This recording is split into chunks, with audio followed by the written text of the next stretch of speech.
Buongiorno e benvenuti. Good morning and welcome to this conference during the 40th meeting for friendship among people with Andrea Monda, the new director of the newspaper L'Osservatore Romano, the newspaper of the Holy Seat.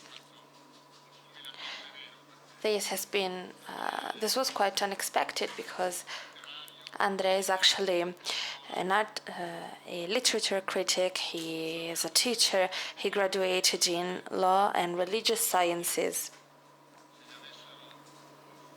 So I believe that at one point someone had told him that he would get this far. He would have thought that that was just a dream, something impossible.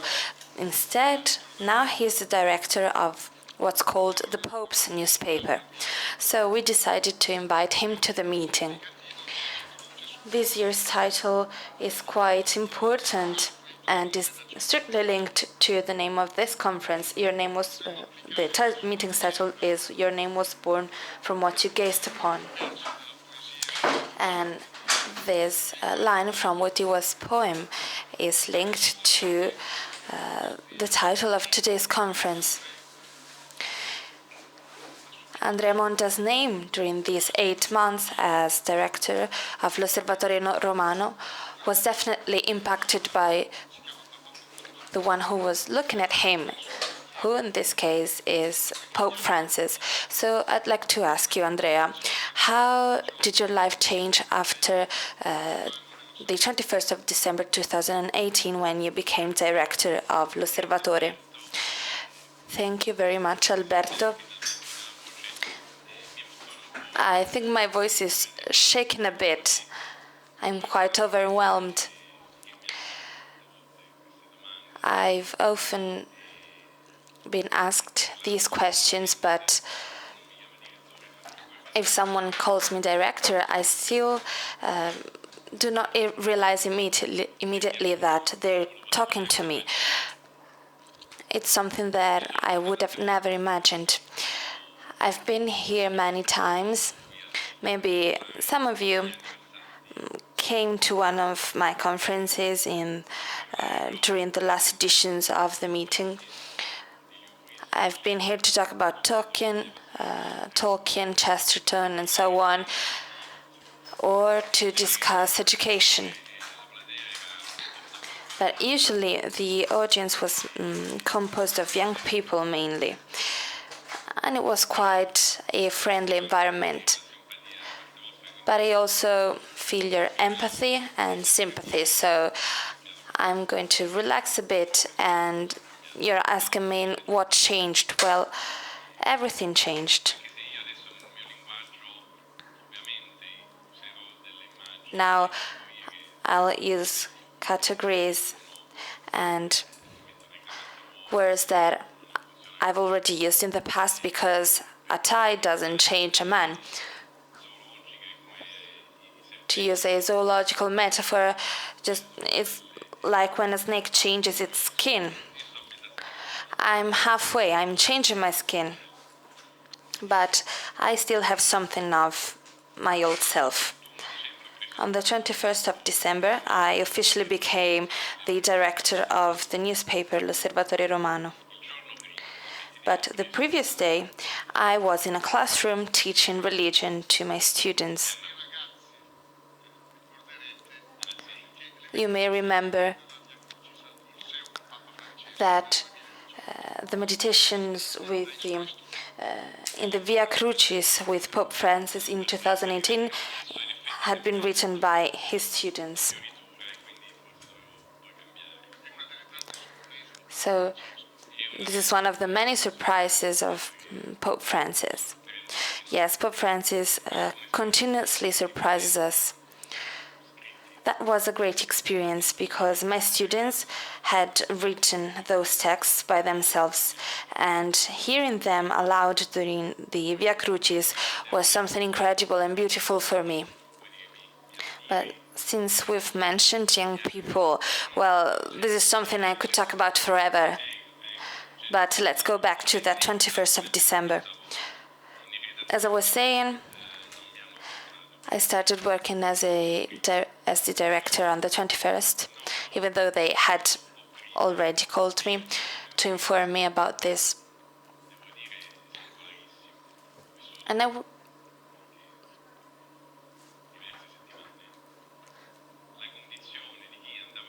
for several weeks, I still went to school and did my job, but I was thinking of something else because I had already heard that they had chosen me as the new director. And I knew that that could happen officially at any moment. And at that point, I understood that at the Vatican, time is quite a relative concept because the only time for the Vatican is eternity. Now, Paolo Ruffini, the prefect, the only lay prophet at the Vatican, so pray for him. He is great, of course, a very serious man. So Paolo Ruffini called me and said, I need to make a name because Pope Francis wants a new director for L'Osservatore Romano, and I thought of you. What do you think? How do you feel about this? I said, are you crazy? And he answered, yes, I definitely am. I said, well, I don't think I'm good enough for this. We met in 2000. We created this program called Good Morning Professor. We really care about each other. He is one of my dear friends, so he knows me very well. So I said, I'm not good enough. And he answered, well, I'm not good enough to be a prefect as well, and the Pope is not good enough to be a Pope. So what can we do? So I said, okay, let's do it. And as I was thinking, I heard two voices within me. One was saying, you have to accept. How can you accept this? This is just crazy. At the same time, I was thinking of everything I was losing at the moment. I was thinking that I would no longer be a teacher. I would miss on the beautiful experience of teaching in a school. But at the same time, I was thinking, well, how can I say no? So I tried to do my best as a teacher to spend as much time as possible with my students. Can I tell a brief story that I really like and that moves me a lot? So I got this phone call. I received this offer and I said, okay, you can, I'd like to accept. You can make my name to Pope Francis. So the following day I went to school. I held my religion class at high school, the first year of high school, classical high school. And there was a very young student who came up to me and said, hi, Professor, I'm Filippo. I do not attend religion classes, but after this class, I've decided to actually attend them all. Are you going to be here for the following 5 years? And I said, gosh, who sent you? I was about to start crying because I had decided I would be a good teacher, so the first thing I did was lying, and I said, yes, I'm going to be here. Just like Peter did when he said he didn't know Jesus. So being the director of L'Osservatore Romano is a very prestigious job. It's wonderful. I'm extremely happy. But this is something also completely new. I didn't know anything about this job, and I was leaving a job I knew very well for something I didn't know. I knew I'd miss on the relationships with my students, and I still miss this quite a lot, but this was necessary. But let's talk about what happened from that point on. We've called this conference of a point of view on the church and the world. I'd like to start with the world because L'Osservatore, unlike all of the other Italian newspapers, is not a national Italian daily newspaper. It's a worldwide newspaper because when you read it, you can find anything. It's a collection of anything that's happening because you and your colleagues go look for all these pieces of information. So this is definitely a privileged position. So during these months as director, what did you notice about contemporary men and our current challenges, which are challenges that do not belong to just one single country, but that are global challenges? Every morning at 8:10, 8:15, I walk past the Sant'Anna's gate and I enter the smallest country in the world. I enter another state, or actually I enter another world. That's a gate on a door on the whole world because L'Osservatore Romano is a Catholic newspaper, not an Italian newspaper.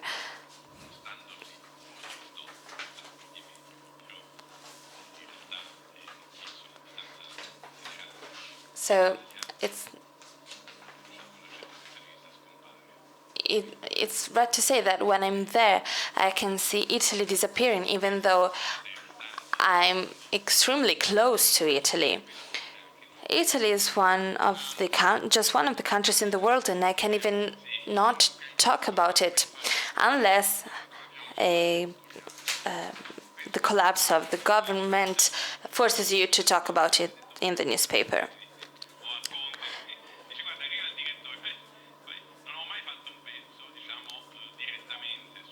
Yes, I've actually never directly written about the situation in Italy because I can't decide not to mention all the problems Italy is facing, the issues.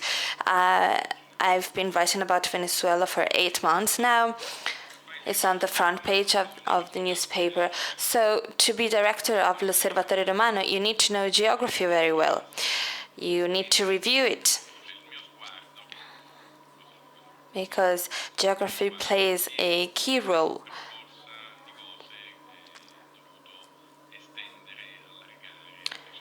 I had to broaden my scope.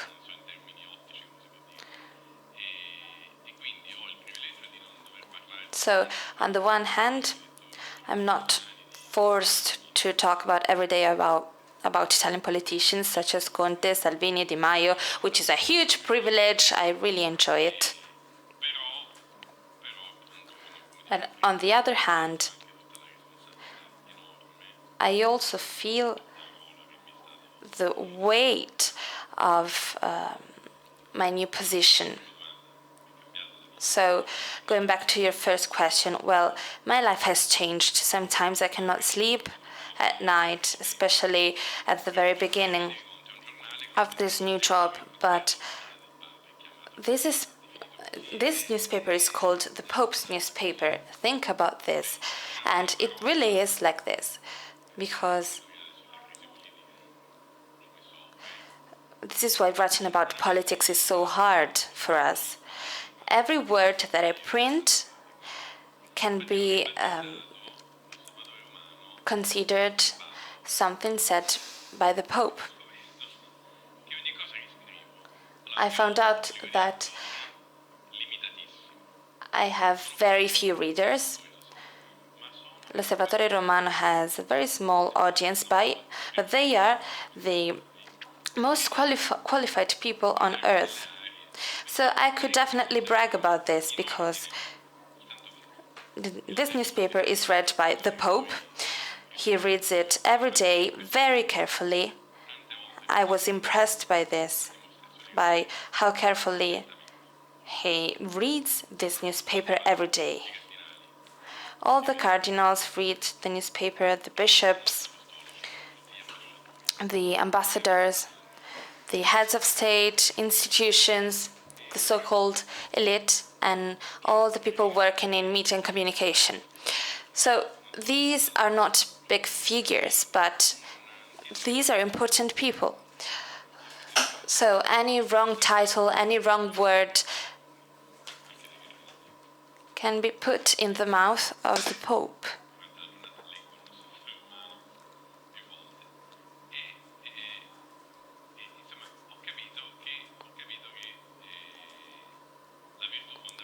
So I realized that we really have to be careful because this is something serious.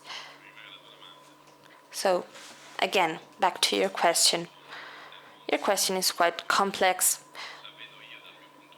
What do I see from my privileged point of view? Well, I have an extraordinary observation point.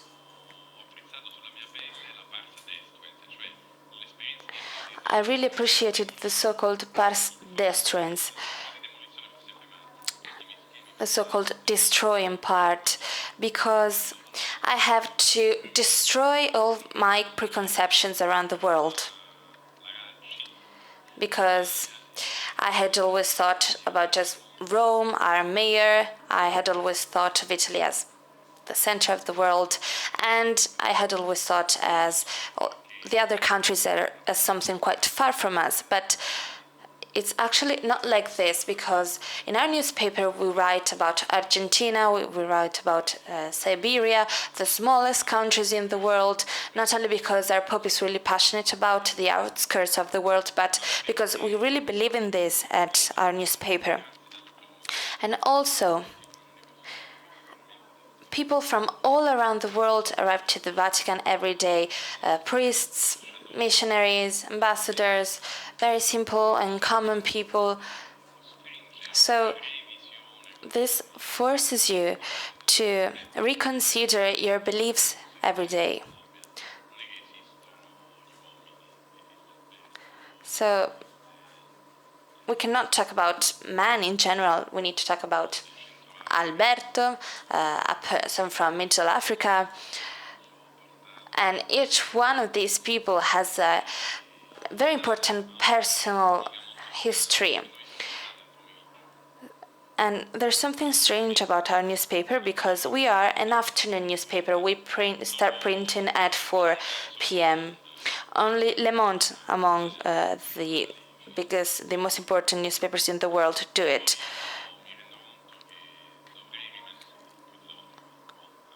And many times I realized I should remain there even after the printing process is finished, because the whole world passes from our newspaper.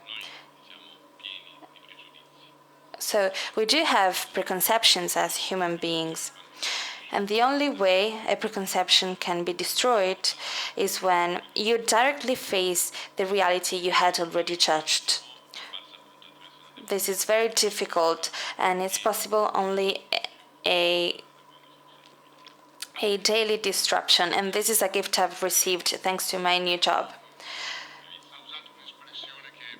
Then Mr. Mencarelli, your friend during the presentation of his book, said something interesting. He said, we need to be baptized by reality, because reality is the only tool that can help us make our way. Because our path, our journey is difficult and complex and full of obstacles.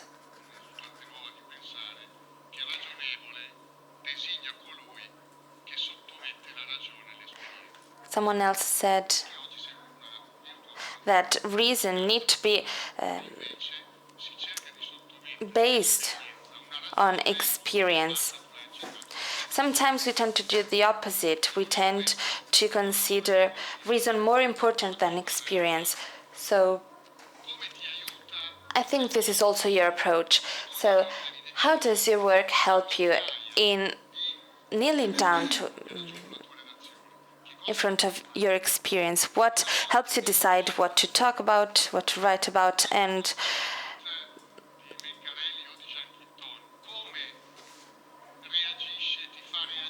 what Mencarelli says or Jean says? How does it help you to deal with the huge flow of information that you deal with every day? Well, this is a beautiful question. And the idea of being baptized by experience of Mencarelli and the submission to experience by Jean Guiton. And they are similar in a way because baptism is in a way a form of submission. It's going under to then obviously rise up again and be reborn again. And it is an experience that I think guarantees a certain level of drama, but also authenticity to life. If we don't live in this way, we're not really living, we're not truly living. And Mencarelli is also a valid collaborator he's also an active collaborator in our newspaper.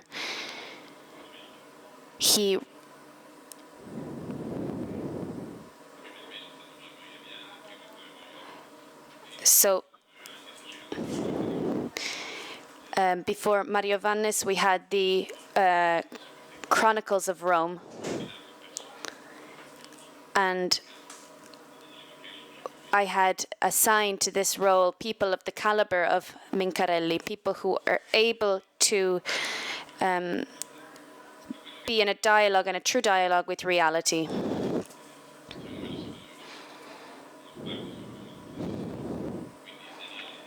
So Daniele, from the point of view of judging the Roman reality, is very acute and correct.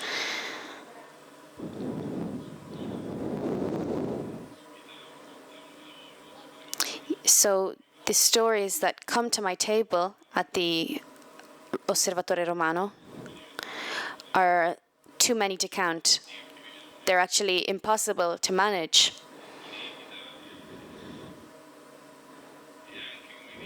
And it's extremely difficult to organize them. Consider that the Osservatore Romano is born on the 1st of July, 1861. One of the first newspapers born in the Italian state. And for almost 100 years, it was the only newspaper or means of communication that existed. Because at the time, that was what what was in print had offered. The Vatican had been, as we could imagine, as was usual, was at the frontier of radio, and then we had TV.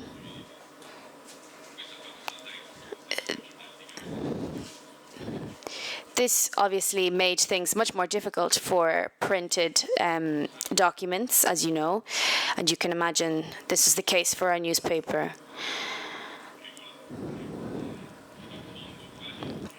What are the priorities, the prerogatives that we, by looking at the world, that we that make us decide which stories to present to the public? It's a very unique newspaper. And this is what Pope Paul VI said 100 years after, for the 100-year anniversary in 1961.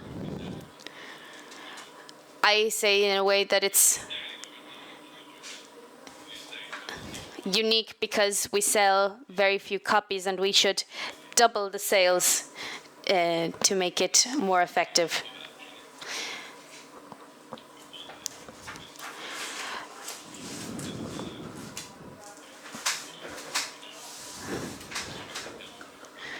we essentially try to tell what the Pope is doing. So this depends. So the number of pages also depends on what the Pope is doing, what his activity.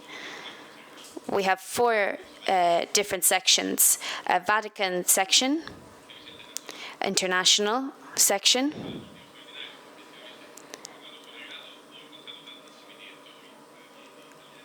I met a lot of foreign directors, and many of them have honestly told us that they envy our international section. The 3rd section is culture, and the 4th section is political.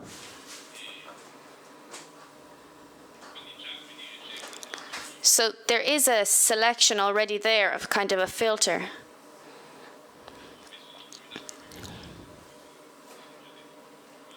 And I have also put in a couple of novelties like the Chronicles of Rome, which I spoke about earlier. I think that the Osservatore Romano should offer an interpretation of the world in which we live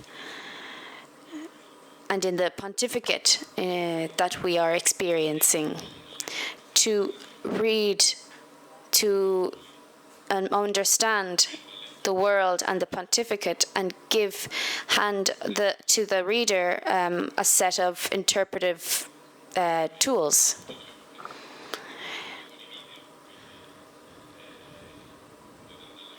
You can go and see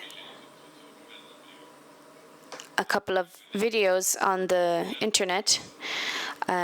So on a return trip of the Pope from Romania, the Pope did something which was very funny. He asked the journalist, "I read the Osservatore Romano. Do you read it? You should read it, because it gives interpretative tools." I was behind the curtain and I was moved by this comment. But he said exactly what I wanted, what I desired to hear. This is our objective, to offer interpretative tools for the pontificate and of the world. I had written everything in the first editorial on the 21st of December. And my life was changing in a dramatic way, extremely dramatic way you can't even imagine.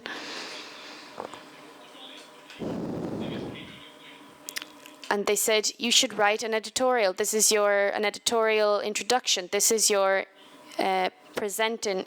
presentation to the world of the Osservatore Romano." And I decided to do this in the same way that Jesus Christ did this talking to his disciples. He encounters a couple of people along the road and he asks, "What are you talking about?" And he engages with them in a dialogue. They all know about the current affairs, the most current affairs. They know that Jesus has died, but they don't understand that he is Jesus. And Jesus instead offers an interpretative tool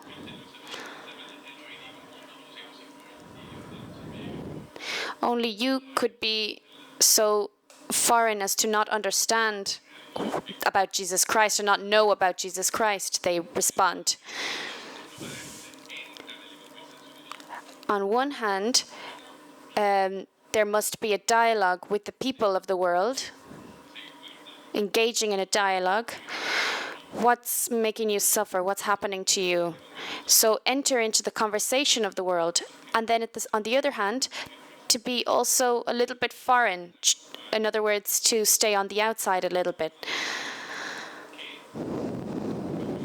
And this helps the relating of the reporting of current affairs to be more objective. So I would like to put another point to you. In the last couple of months, you have had about a dozen of interviews with many different protagonists from culture, politics, and one of the things that you often challenge, points that you challenge people on, is the idea of feeling lost and the concept of fear.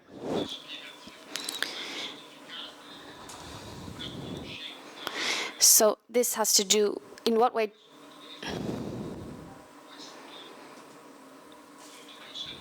This point of observing, this observation point that has a certain, its originality from Christ.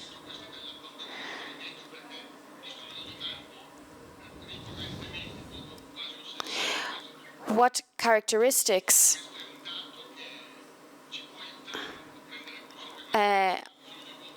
make up this originality? And I have made the example of the loss and the fear, the feeling of feeling lost and fear to help you to answer. So I have, yes, been interviewing a lot of people recently, and it's a type of interview, literary, journalistic interview, that is kind of not as popular anymore. I want to ask them, I have it with a desire, what are they thinking? What are men thinking today? What are man's opinion on certain affairs? So I asked what the opinion on politics was at the time, and obviously now things have changed because the crisis of the government has changed things for us. So yes, you have touched on a true point there. There is also the idea of the old man. I have met in young people, in adults, what I have met in adults, what I used to see in young people. I saw the source of that feeling of being lost that I had felt educating young children. So you are giving a judgment on us adults, which is very significant. So we inject this fear and this feeling of being lost into young people. So, well, this is a very... I had this as a hypothesis, and I tried to verify this. The first... I think there's also something else. In a way, I think this hypothesis was confirmed, but there's also something else at play here, and this is also, in a way, a source of hope.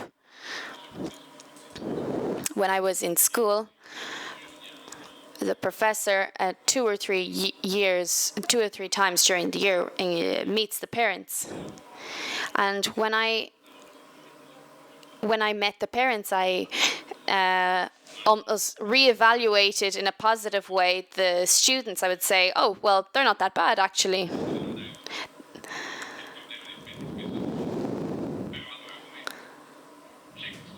So this is a factor at play. In Western civilization, when I used to say me, human, man, I'm talking about Western civilization. That's what I'm limiting myself to.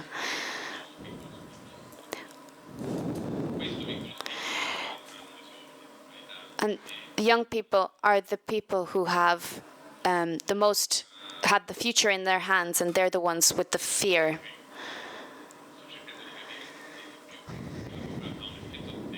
fear has a terrible consequence in that it makes you not understand anything anymore. But this situation also reveals something else at play. And this has to do with desire. I have this impression. Fear reveals the feeling of being lost, which is born from the fact that the desire cannot find the object of fulfillment. So fear is always secondary. This is what the idea that I've decided on. Fear is always secondary. But we are always afraid of losing something. So if we're afraid of losing something, that something was there before. And it would be nice to show you the first 5 minutes of that movie, the Inside Out movie by Pixar. So the emotions and feelings, joy, fear, anger. And there is also an interesting theological idea there. I recommend you go and see it, this Pixar movie. This movie starts with joy appearing.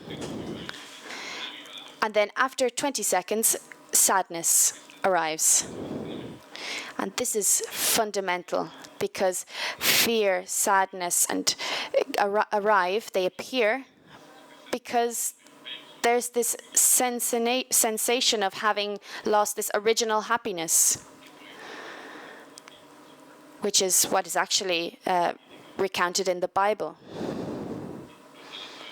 And all of the history of man is about this loss of that contact with joy and with happiness. So I'm trying to understand, to interview and get people to tell stories because I see a big fear in Western man, and also which sometimes becomes resentment. But I want to go back to sentiment and understand that maybe it has to do with our original desire for happiness. This is a very striking point.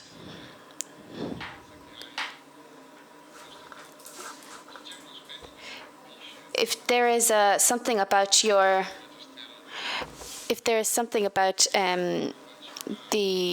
about Pope Francis, is his ability to read between the lines and not being on a superficial level. He is able to go into the depths of every kind of wound of modern man. And he talks about it in a way, and he is persistent in this. And I think we could trace this in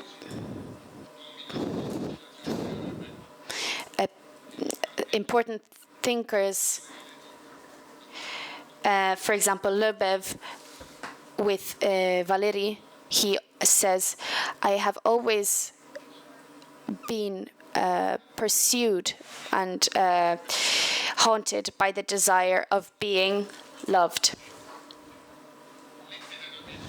And literarily speaking, he was perfect.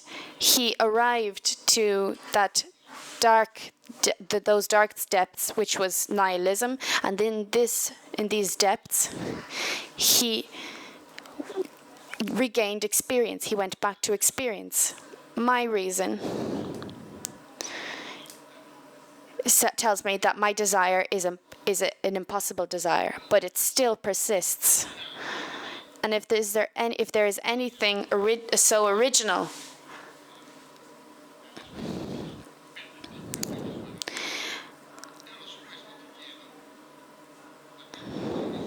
from this point of view,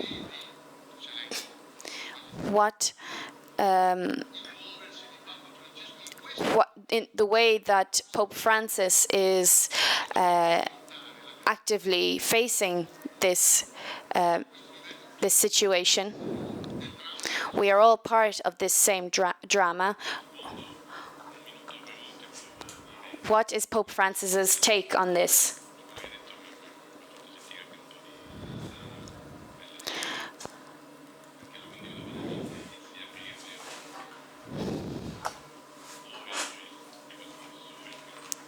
So, as a director, what do I do on a daily basis?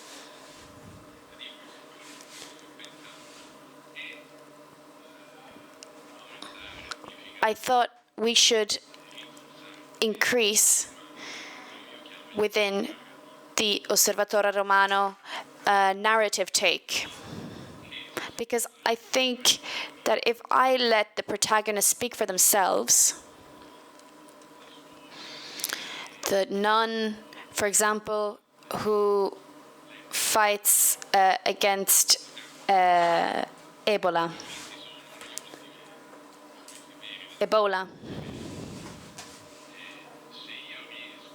If I manage to get these stories on the page, maybe for both those who tell the stories and those who read the stories, we can create that kind of moment in which, in time, you are not a machine and you're not a robot.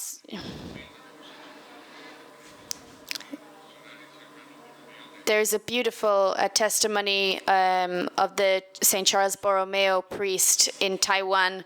I didn't do that one.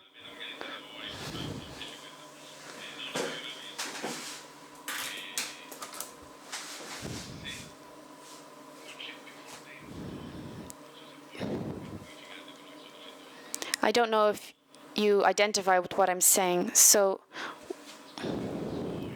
there is no time to listen to stories anymore. We don't have any time to listen to stories even of our grandparents as much as we did once. And we lose the capacity for generation, for flow between generations. And nihilism actually means without nihilo, without string, without continuation.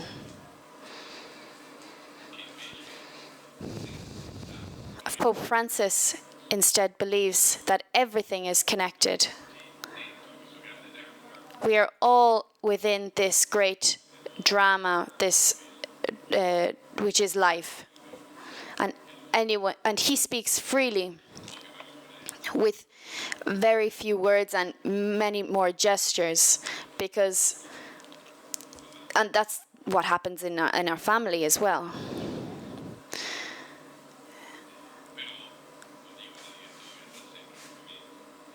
But he's always in movement. He's never still, the Pope. But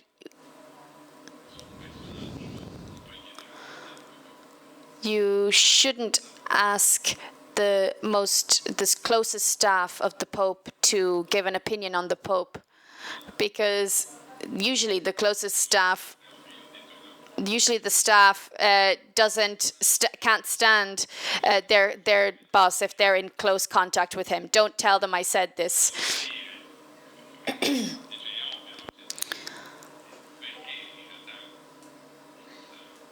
Because actually we are overwhelmed and attracted, fascinated by Pope Francis at work, but to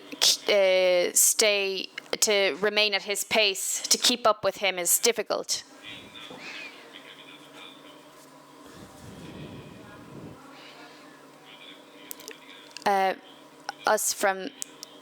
From the communication of the Vatican, we get texts the day before,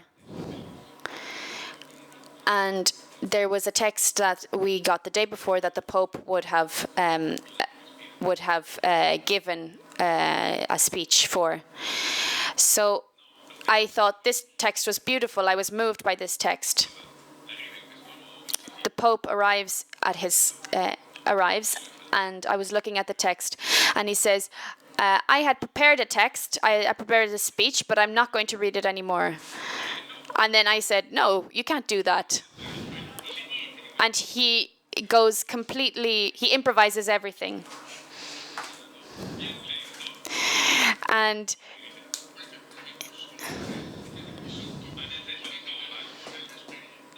this is what submission to reason to experience means. Greatness of mum, and in this case of the director, is to obey to that fact.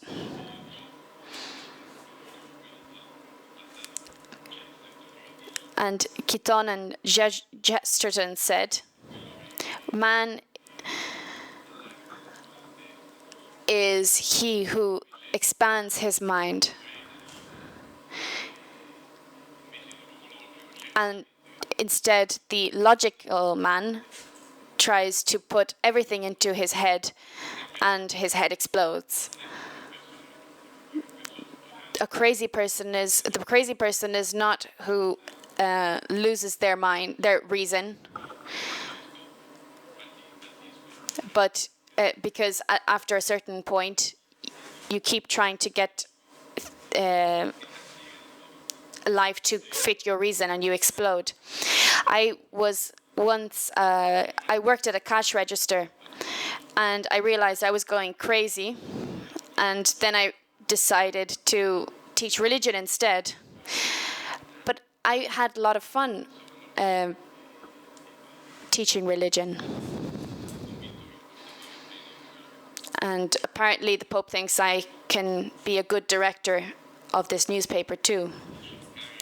The point is to try to communicate this person, to communicate Pope Francis. He is truly exceptional. He's 82 years old, and I usually meet him on his travels. And I honestly ask myself, how can he manage to travel so much?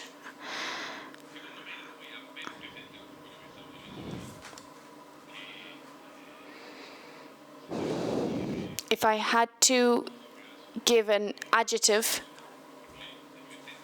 I would say he's someone who is urgent. He feels urgent, the urgency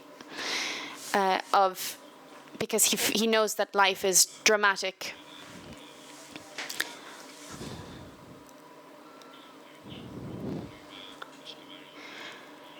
He is also a Pope of joy, and this is connected to this urgency because he goes under the surface of things.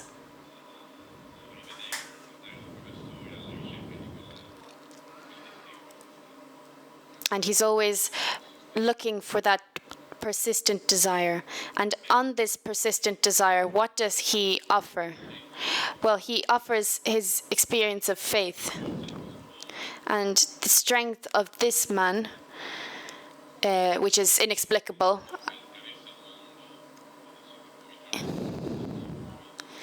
We will be going to Mozambique soon, and then Thailand, Japan. My wife is here. She's obviously enthusiastic, I can tell. Well, at least here she can see me. Otherwise, this is where we've met. And then I'll be off on my travels again. And I'm sure she mourns the times when you had lunch at home after school. And she was also a religion teacher, so we used to talk about our principles. It was great. And now she turns on the TV and she sees me next to a person dressed in white. So he has this strength and this energy, but also this serenity, which obviously comes from, which there is always a source, and it comes from his great faith. He knows that the devil is the prince of the world, and he often cites this. But the Lord is the history already has a winner, and this is the Lord.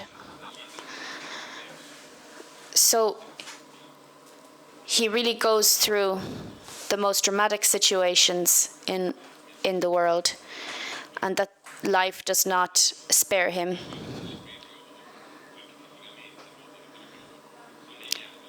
So another example of a time that I was with him during our travels.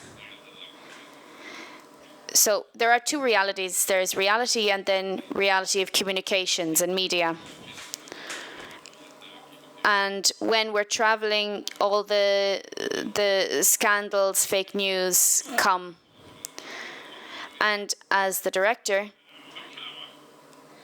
let's try and reply to them. Let's do something. And he looks at me and he says, "Don't do anything. There's no need. God exists, and you aren't God. God isn't you." Well, I see this sometimes with Father Caron. I'm always worried, and Father Giussani told me a few years ago, "You worry too much." He even made up a new word to define me. And one day he told me, "Relax, God is here." He wanted to say, the protagonist is someone else, and this is what strikes me about the Pope. Yes, the Pope also makes up words sometimes. That's even something that characterizes great people sometimes. To make room for reality, they use language. So, what does he offer? He offers us not only his history, his personal history, but also the history of Jesus. He never says Christ. He says Jesus, which means God that became man. And he offers this to all people. Maybe a more difficult question.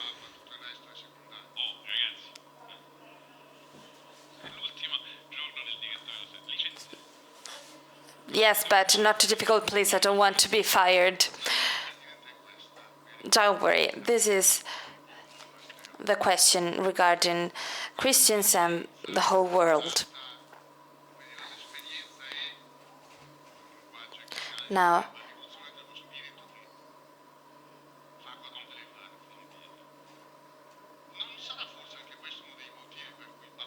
the importance given to experience by Pope Francis. Is it this one of the reasons why some people cannot stand Pope Francis? Because sometimes people prefer rules, impositions, structures, and so on. Not that these are not right, but sometimes these things are not able to respond to the urgency of life, the urgency of our desire that unites all of us. Isn't the importance given to reality and to history, to incarnation, without which Christianity and the Church are just abstract words? It's great how you make questions because you already give the answer.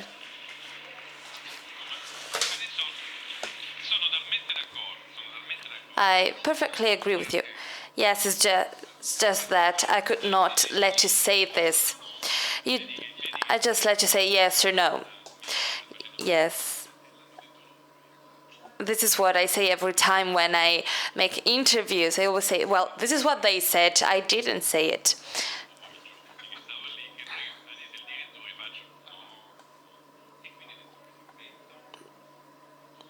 So, as a director, I use interviews to tell stories, and Speaking of this, I thought of two novels actually that could help me answer. Literature always helps me. Two novels I really care about. First of all, The Lord of the Rings, and the second, The Betrothed. Both of them very much loved by Pope Bergoglio.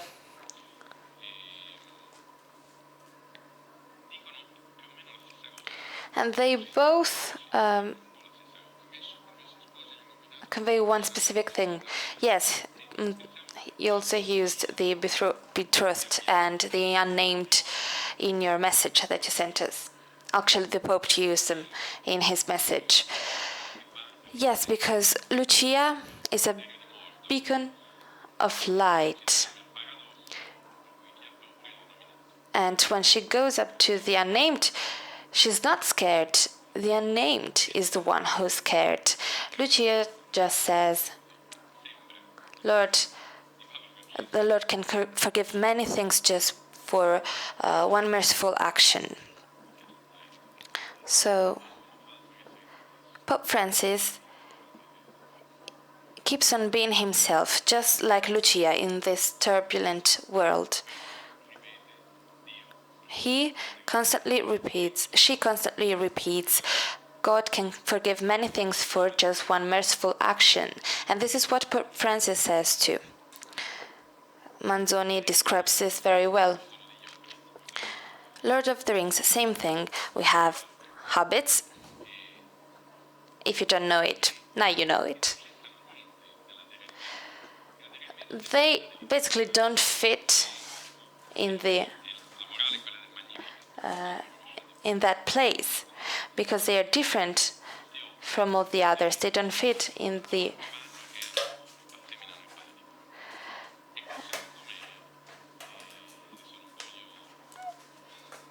Middle Earth. And so I'm just a religion teacher who became director of a newspaper. Thanks to Paolo Ruffini, who's a communication expert, a layman, living in the Vatican. This is exactly the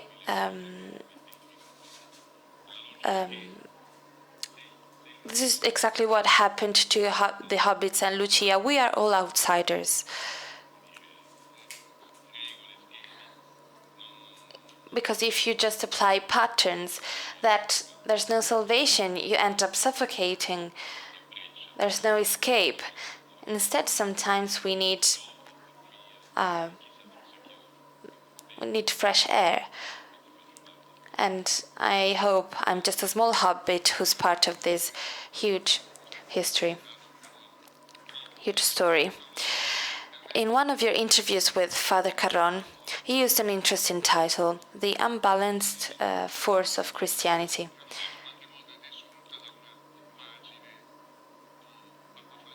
Which Carron says, actually quoting something else said by Pope Francis.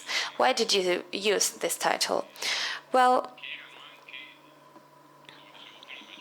as I was saying before, I got there and I already had my formulas, my preconceptions. But after a few days at the Osservatore Romano destroyed all of my preconceptions, actually.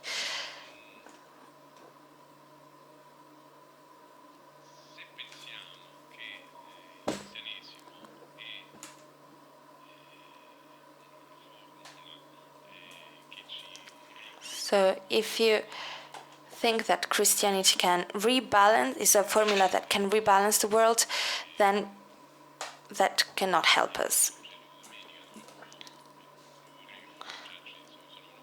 On Sunday we heard the gospel about fire, to relight a fire. And in that interview, Carron was referring to a metaphor used by the Pope.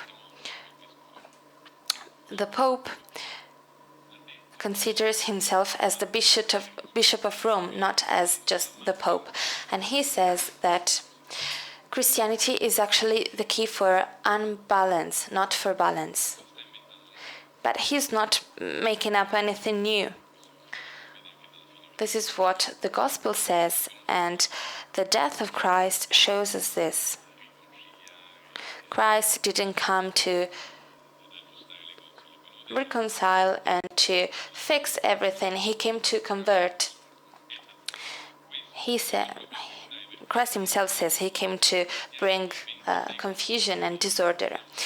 Yes, it's important because we as Christians sometimes read the book as the book of the Bible as the book of answers. And a literature critic, Northrop Frye, wrote a book called The Great Code, saying that the Bible is a great code of literature. And he said that sometimes we as Christians end up doing with the Bible what the Philistines did with Samson, which is taking away his strength, but they didn't know that Samson's hair would grow again. So the Bible always has its revenge.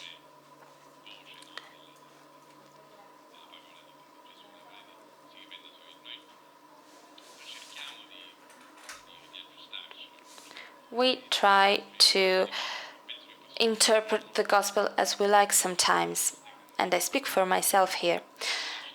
But what's interesting about the Pope is his internal freedom. He makes himself just a channel of this wind that doesn't come from him but from above. To conclude, could you please tell us what you think of the meeting's title, Your Name Was Born from What You Gazed Upon, a line from what was poem about Veronica? Yes, a beautiful poem and a beautiful line. Our name is given to us at the beginning of our life, but actually something that we have to gain during our lives. And it comes from what we gaze upon, which is what we're going towards during our life. And maybe at the end of our life, we will have a name. Flannery O'Connor, a great Catholic writer, American Catholic writer, said that we become what we see. And I really relate to this, and I often repeated this to my students. We become what we look at, what we see. So Christianity is not just about this imbalance, but also about training your gaze. What are we looking at? What are we staring at? Staring sometimes is not an easy word to use.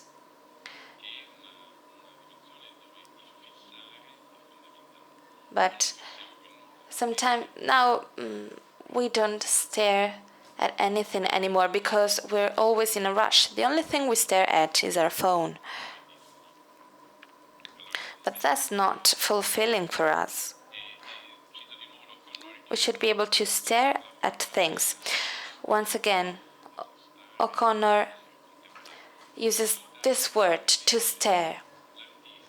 She says that artists, as well as any man, should be able to stare at things with a little grain of stupidity.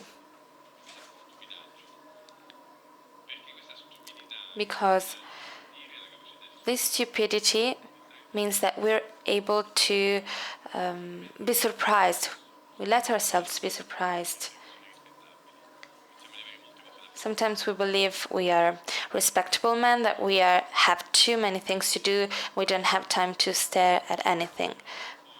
But instead, we should be brave enough to appear stupid sometimes. And this is why the hobbits are great.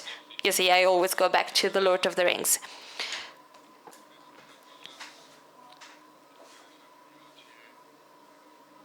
I believe that the most interesting thing about today's conference is that we've just had a beautiful dialogue And you've talked to us with so much freedom that we cannot help but regarding you as a friend. And I'd like to read a few words, which is our wish for you for your new job. Are you going to distribute our newspaper at the end? Yes, of course. I would definitely like to sell a few more copies of our newspaper, but just note that you can find everything online for free.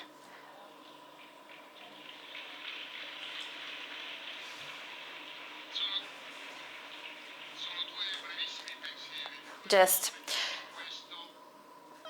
a couple of words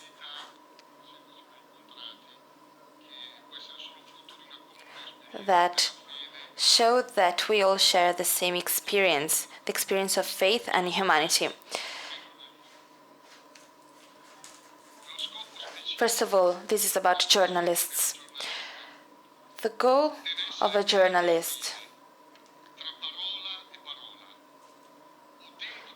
is to open between words or between the syllables of one word to open a space, to make space, make room for a real sense, to really see the real meaning of something. Journalists make room for a more real registration, documentation of reality. Second, if something leads to criticism and to fights, or if something leads to an aware and mature thought, to constructive dialogue, to productive work, then this goes to show that strategies are not always the best solution to fight against false information. The best way to do this is people who are willing to listen and who are open to a sincere dialogue. And thanks to this, they let the truth come out. They are fascinated by good. And so they become more aware of the way they use language. The first quote is Butler, the second is Pope Francis. This is our wish for you, because you show such an openness that is incredibly rare nowadays. Thank you. I won't add anything else. Last thing I'd like to tell you, and please bear with me. Can I just quote the sentence Pope Francis always says, please pray for me.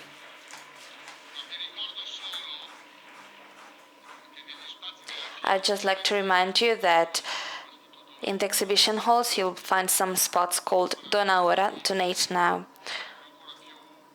And after 40 editions of the Rimini meeting, they have never been more important, because the meeting is based on the volunteer work of thousands of people who come here and pay for their stay as well. And the meeting is also based on donations. So what you're seeing these days is possible thanks to volunteer work, thanks to speakers that come here, to conferences, and all of this would not be possible without your support. It wouldn't be possible to welcome hundreds of and thousands of people every day. So please donate to the meeting so that we can keep on building this incredible reality every year. Thank you very much.